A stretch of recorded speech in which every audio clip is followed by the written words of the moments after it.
সমাজ একসময় নবীকে চোখের উপর মণি বানায় রেখেছে। হক কথাটা বলার সাথে সাথে সে সমাজের মানুষ নবীর রাস্তা বন্ধ করে দেওয়া শুরু করেছে, নবীর খাবার বন্ধ করে দেওয়া শুরু করেছে, নবীর পথ বন্ধ করা শুরু করেছে, পানি বন্ধ করা শুরু করেছে, অত্যাচারের উপর অত্যাচার, মেন্টালি অত্যাচার শুরু করেছে, সামাজিক অত্যাচার শুরু করেছে।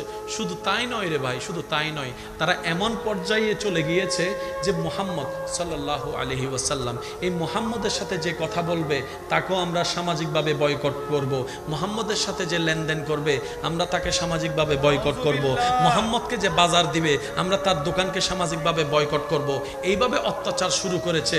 আল্লাহর হাবিব নবী আল্লাহর হুকুমের অপেক্ষায় ধৈর্য ধরে বসে আছে, ধৈর্য ধরে বসে আছে, সুবহানাল্লাহ, ধৈর্য ধরে বসে আছে। যে মক্কার অলিতে গলিতে নবী রাহমাতুল লিল আলামিন হাঁটতো, আজকে সেই হাঁটার রাস্তা বন্ধ করে দিয়েছে। নবী রাহমাতুল লিল আলামিন যেখানে বসতো, বসার জায়গাটা তারা ভেঙে দিয়েছে। নবী যাদের সাথে গিয়ে কথা বলতো তাদেরকে কথা বলা থেকে দূর করে দিয়েছে। সবাই সামাজিকভাবে নবীকে বয়কট করা শুরু করলো, পারিবারিকভাবে বয়কট করা শুরু করলো। এদিক থেকে অত্যাচার, ওদিক থেকে অত্যাচার, এভাবে অত্যাচার, এভাবে জুলুম করতেই আছে। নবী ধৈর্য ধরে বসে আছে, নবী ধৈর্য ধরে বসে আছে, সুবহানাল্লাহ, নবী ধৈর্য ধরে বসে আছে। এবার নবীর গায়ের উপর আঘাত দেওয়া শুরু করলো, রক্তাক্ত শরীর মোবারক করলো, নবী ধৈর্য ধরে বসে আছে। নবীর পেটে খাবার নাই, নবী ধৈর্য ধরে বসে আছে। নবীর ঘরে পানি নাই, নবী ধৈর্য ধরে বসে আছে।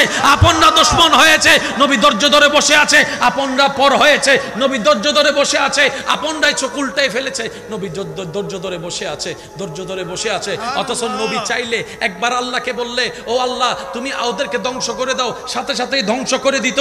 নবী ধ্বংস দোয়া করে নাই, কারণ নবী বলে আল্লাহ আমাকে গজব দাতা হিসেবে পাঠাই নাই, রাহমাতুল লিল আলামিন করে পাঠিয়েছেন, রাহমাতুল লিল আলামিন করে পাঠিয়েছেন। আমি নিজে না খেয়ে হলো তাদেরকে খাওয়ার ব্যবস্থা করব, নিজে না হেসে হলো তাদেরকে হাসির ব্যবস্থা করব।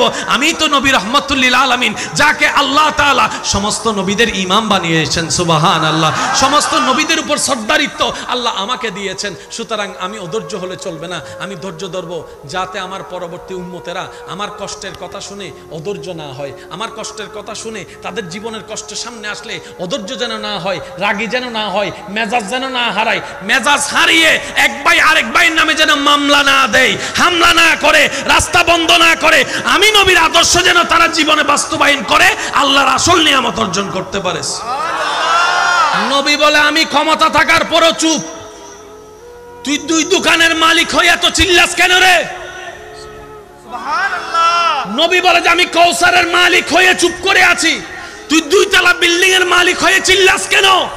চিল্লাইস না, আক্রমণ পরিবর্তে আক্রমণ